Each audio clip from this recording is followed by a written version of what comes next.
Hi, I'm State Representative Peter Abbarno from the 20th Legislative District. Thank you for joining me today. You may have heard about a new long-term care insurance program in the state of Washington. The controversial program and its payroll tax have been in the news of late, including a legal challenge, legislation to repeal the program, and the concerns from both Democrats, Republicans, and editorial boards. As you might expect, this has generated a lot of questions.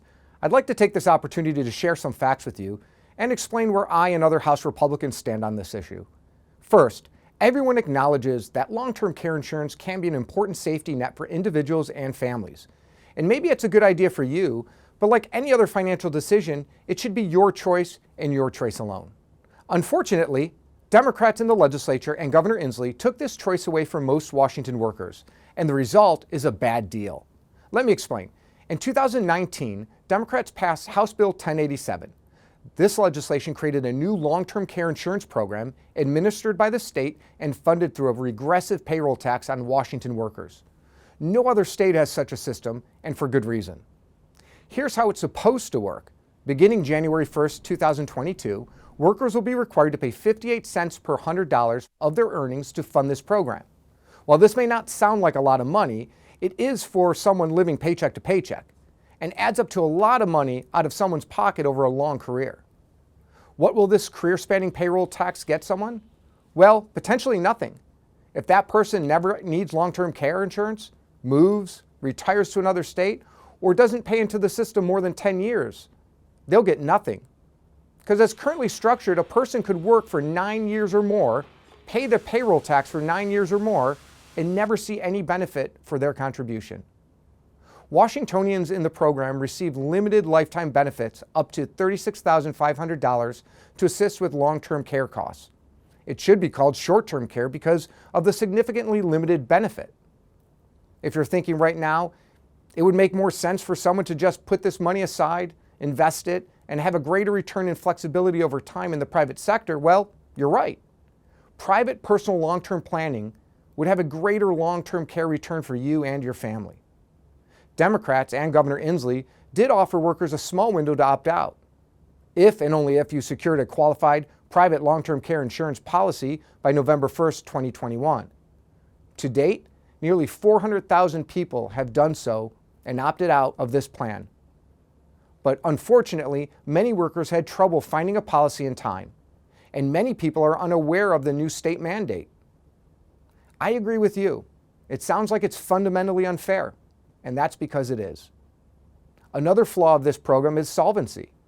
The state actuary told us in June that in later years they expect annual program expenditures to exceed annual premium collections. They also said the program will likely either have to decrease future benefit expenditures or increase future premium rates to remain solvent. Again, it's a bad deal for all of us. If the program sounds unfair and unstable, it's because it is.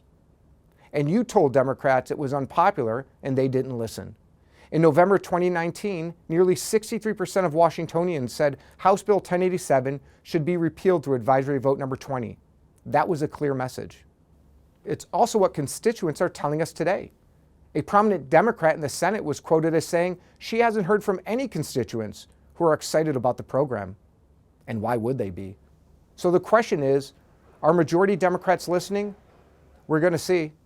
Democrat leaders in the Senate sent Governor Inslee a letter on December 1st requesting the payroll tax be delayed until January 2023. Unfortunately, they still support the unfair, unstable, and unpopular program. That's where House Republicans disagree with them. We have drafted a bill for the 2022 legislative session that would repeal this troubled program and regressive payroll tax. That's our preferred outcome. While some Democrats have publicly acknowledged there are problems, all signs point to a bailout. Fixes may address problems, but they don't make the program fair, solvent, or popular. House Republicans are at the table offering real solutions. Again, long-term care insurance can be an important safety net, and maybe it's a good idea for you and your family, but you shouldn't be forced into a one-size-fits-all program. And your financial decisions should be by choice, not coercion. The legislature can and should do more on this issue. State lawmakers should incentivize long-term care planning rather than penalize people in the short term. The legislature should also look for ways to lower the cost of long-term care and the private sector needs to continue to respond and offer more sustainable and beneficial insurance options to Washingtonians. I encourage you to be more involved in these important policy discussions. Let your voice be heard in this legislative process. To learn more, visit houserepublicans.wa.gov. And thank you for watching, and have a good day.